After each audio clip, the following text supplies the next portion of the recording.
সারাটা জীবন সাইকেলে চড়ে ইউপি অফিসে গিয়েছেন তিনি। সুযোগ সুবিধা থাকলেও সরকারি সুবিধা ভোগ করেননি এই আলোচিত চেয়ারম্যান থাকা অবস্থাতেও তিনি চলাচল করেছেন বহু পুরনো একমাত্র সম্পদ বাইসাইকেলে। তিনি আল্লামা খালেদ সাইফুল্লাহ। এবার নির্বাচনে ইসলামী আন্দোলন বাংলাদেশের হয়ে লড়তে চান লক্ষ্মীপুর ৪ আসন থেকে। খালেদ সাইফুল্লাহ একজন আলেম, যার জীবনে বিলাসিতার ছিটে ফোটাও নেই। দেখলেও মনে হবে না তিনি এত বড় মাপের একজন ব্যক্তি। পরনে নেই ভালো কাপড়, নেই চকচকে কুর্তা ও জুতা, দামি লালগালিচা আর মখমলের গদিও নেই তার। অন্যান্য নেতাদের মতো বিএমডব্লিউ কিংবা প্রাডো গাড়িতেও কখনো চড়েন না। তার সম্বল বলতে ২০০ টাকা দামের কম্বলের গদি আর সাধারণ একটি চেয়ার। গায়ে জড়ানো থাকে ধূসর পুরনো গোছের পরিধেয়, পায়ে থাকে ছেঁড়া ফাটা মোজা। লুঙ্গি আর পাঞ্জাবিতেই কাটিয়ে দিলেন পুরোটা জীবন। এলাকায় সব জায়গায় যান নিজের সাইকেলে চড়ে, আর ঢাকা কিংবা দূরে কোথাও যেতে হলে লঞ্চের বাহিরের ডেকে টিকিট কেটে বসে পড়েন সাধারণ মানুষের সাথে।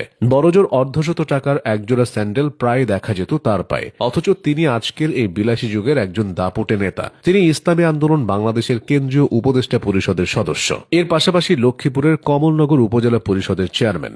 জীবদ্দশায় এ পর্যন্ত দুবার ইউপি চেয়ারম্যান ও একবার উপজেলা চেয়ারম্যান হয়েছেন। চেয়ারম্যান কিংবা রাজনীতি করতে গিয়ে একটি পয়সাও দুর্নীতি করেননি তিনি, এমনটি বলে এলাকার মানুষজন। এমনকি তার বিরুদ্ধে নেই কোনো দুর্নীতির অভিযোগও। আওয়ামী লীগের আমলে তিনি বলেছিলেন, আমার এলাকার এমন কোনো মায়ের ছেলে নেই যে আমি খালেদ সাইফুল্লাহ থাকতে আমার একটা ভোটও কাটতে পারবে, যার কারণে তাকে পড়তে হয় আওয়ামী রোশানলে। হুমকি দেওয়া হয়েছিল ক্যাডার বাহিনী এনে তাকে দেখে নেওয়া হবে। তখন তিনি তাদের উদ্দেশ্য করে বলেছিলেন, বাহিরের ক্যাডারদের বলছি, বাড়ি থেকে আসার সময় তোমাদের মা বাবা ও আত্মীয় স্বজন থেকে শেষ বিদায় নিয়ে আসিও। এমনই ছিল সাদাসিধে আলেম খালেদ সাইফুল্লাহর দম্ভ ও সাহসিকতা। জীবন একদম সহজ হলেও বুকে তার ন্যায়ের পক্ষে অসীম সাহস।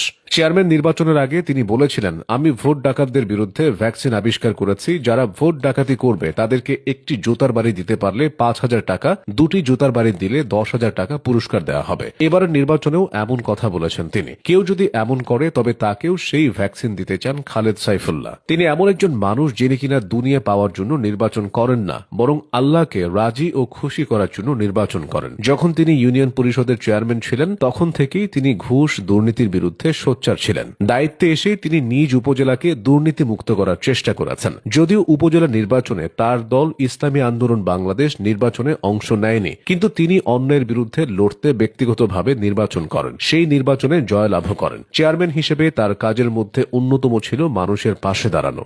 সময়ে অসময়ে ছুটে যেতেন মানুষের ঘরে ঘরে। কারো বিপদ হলে দৌড়ে যেতেন তার পাশে। যখন বন্যায় আক্রান্ত দেশ ও মানুষ, তখন তিনি খোদ নিজেই চলে গিয়েছিলেন বন্যা কবলিত এলাকায়। ক্ষতিগ্রস্ত পরিবারগুলো পরিদর্শন করেছেন এবং তালিকা করে দায়িত্ব গ্রহণ করেছেন। তার জন্য শুধু রাজনৈতিক কাজ গুরুত্বপূর্ণ নয়, বরং সামাজিক কল্যাণকে তিনি রাজনৈতিক কাজ মনে করেন। ২০২৫ সালের ফেব্রুয়ারিতে তিনি আল্লামা খালেদ সাইফুল্লাহ ফাউন্ডেশন গঠন করেন, যা একটি সামাজিক সংগঠন। এই ফাউন্ডেশন ৩টি মূল স্তম্ভে কাজ করবে: মানুষের জন্য তালিম অর্থাৎ শিক্ষা, মানুষের খেদমত অর্থাৎ সেবা এবং তাজকিয়া অর্থাৎ আত্ম উন্নয়ন নিয়ে। আর এভাবেই তিনি মানুষের জন্য কাজ করে যেতে চান পুরোটা জীবন।